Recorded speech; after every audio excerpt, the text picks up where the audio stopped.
The president of Hennepin Technical College has resigned amid allegations of harassment and discrimination. Merrill Irving has been president of Hennepin Technical College since 2015. Reports say that Irving made belittling comments about employees, and an investigation revealed that Irving violated workplace procedures. In an email obtained by CCX News that went out to staff members on Monday, Irving said he realized, quote, the longer he stayed in his role as president, the more of a distraction it is to the college community. He resigned on Sunday. Meanwhile, the chancellor of the Minnesota state system apologized in an email to staff, saying, I express my deepest regrets that Hennepin Technical College wasn't always a respectful place to work. Devinder Malhotra says he plans to visit the campus on March 8th for a workshop to listen and talk to staff. In the meantime, Hennepin Tech's Vice President of Student Affairs, Jessica Lawrenson, will be acting president until an interim president is named. In Brooklyn Center, nearly 40% of all housing stock is rental housing. City documents say nearly all of it is considered naturally occurring affordable housing. The city has been working on a way to protect tenants through a tenant protection ordinance. The City Council will take up the matter again this week. They've been working on it since last fall. The ordinance has been a controversial one for both tenants and landlords. The latest modifications include having property managers track and report non-renewals, adding a 90-day termination notice without needing to give reason, and reducing the eviction notice from 30 days to 14 days, which matches Minneapolis's ordinance. The mayor expressed concern about that last change. I think it's rather inhumane to think that we have to make people find housing in 2 weeks, let alone 30. Even 30 days is not enough, just practically speaking. Property managers have previously said the ordinance provides too many loopholes to keep bad actors in apartments. A Brooklyn Park nonprofit and other housing groups are urging lawmakers to pass emergency funds to keep a state rental assistance program up and running. RentHelpMN abruptly closed in January after it ran out of money. Aster and other partners want to keep it going. The RentHelpMN program started during the pandemic to help those who lost employment income, particularly in the restaurant and hospitality sectors. The Brooklyn Park nonprofit says it continues to see a great need.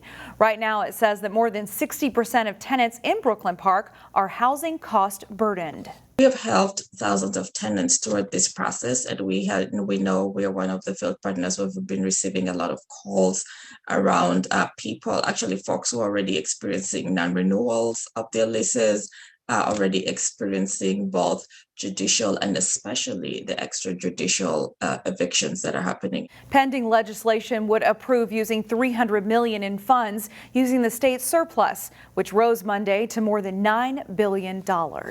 A Brooklyn Park man is accused of stealing bonsai trees, some valued as high as $14,000 each. 36-year-old Fong Yang is charged with felony counts of theft, damage to property, and possession of marijuana, among other charges. He's wanted for stealing bonsai trees from Hopkins and St. Paul. Reports say Yang was caught but released while police waited for a, quote, follow-up. Anyone who sees Yang is asked to call 911. There's an increased focus about what we put in and on our body. The growth in all natural personal care products has surged in recent years and is expected to increase by more than 50% in the next 5 years. You'll find an example of that growth at a home in Brooklyn Park. As Corey Bork reports in this week's Business Matters, it's where we meet an entrepreneur who started small but has found a customer base that continues to grow.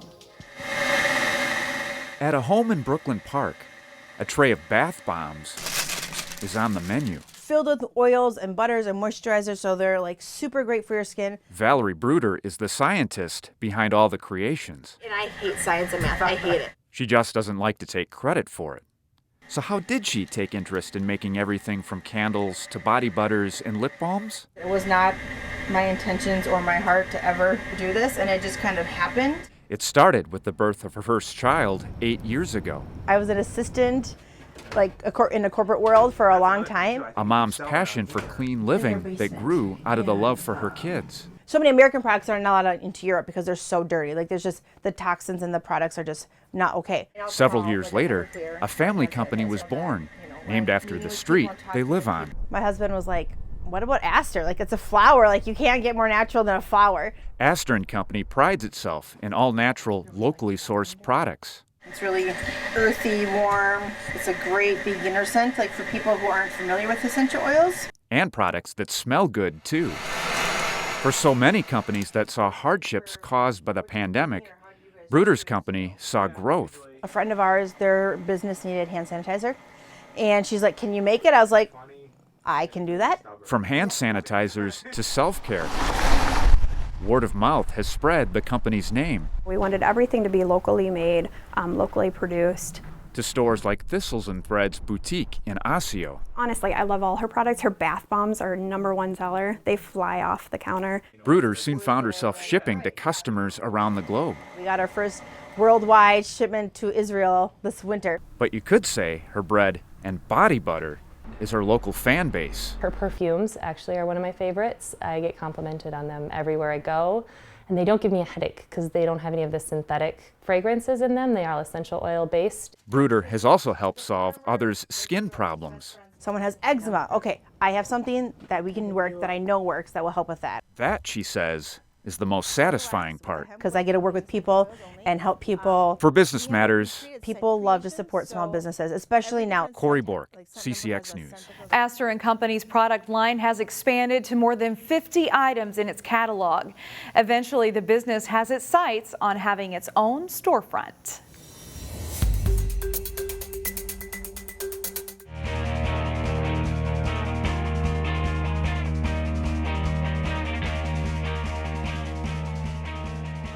Wayzata and Edina played 2 1-0 games in boys hockey this season, with each team winning 1. So it was no surprise that their Section 6AA semifinal meeting was similar. Jay Wilcox has the highlights. Third seed Wayzata and second seed Edina facing off in the Section 6AA boys hockey semifinals. Nice passing on an early power play for Edina, but Trojans goalie Will Ingeman makes the save, and it's scoreless after 1 period. Second period, and Hornets goalie Robbie Klarkowski with the save, and then the rebound goes wide. It's still 0-0 heading to the third period. Wayzata's Reese Wallen goes to the net here, and Britton Alstead knocks it in, but the whistle had clearly sounded before the puck is in. No goal, and we go to overtime, still at 0-0. On the first shift in OT, the Hornets strike as Trey Fetchko with the backhand pass to Jimmy Clark for the winner. Edina wins at 1-0, and they'll face top seed Benilde St. Margaret's in the section final. Jay Wilcox, CCX Sports. Spots in the individual portion of the state wrestling tournament were on the line Saturday. Jay Wilcox has highlights from the Section 5 3A tournament. Rogers, the site for the Section 5 3A wrestling individual tournament. Championship matches starting at 138 pounds. In black, Maple Grove's Max Johnson gets the escape as he edges Charlie Pettit of Wayzata 1-0 for the section title. A good one at 145. St. Michael Albertville's second-ranked Cole Becker shoots low and gets the takedown on third-ranked Kyler Wong of Wayzata. Becker wins 11-5, but Wong also advances as runner-up. The Knights win 8 weights. At 170, Wayzata's fourth-ranked Adam Cherney gets the takedown on his way to an 8-2 win over Brian Salvi of St. Michael Albertville. At 182, Park Center's Ishmael Conti facing Vincent Tolino of Osseo. Conti catches Tolino and turns it into a quick pin to take the section. 195 pounds, Osseo's Aiden Wayne in on the single leg, and he gets the takedown on his way to a 12-6 win over Isaiah Brown of Rogers. At 220, top-ranked Jake Meisner of Osseo gets the takedown on number 4 Dominic Heim of Wayzata. Meisner wins 13-3, and he'll be back to defend his state title later this week in St. Paul. Jay Wilcox, CCX Sports. The state boys swim meet starts on Thursday. Several local swimmers and divers qualified for state over the weekend. Jason Malillo has highlights from one section final. Minnetonka Aquatic Center, the site for the Section 5AA boys swim and dive meet. Heck of a day for Wayzata senior Matt Gendro. He wins the 200 freestyle with a time of 142.71.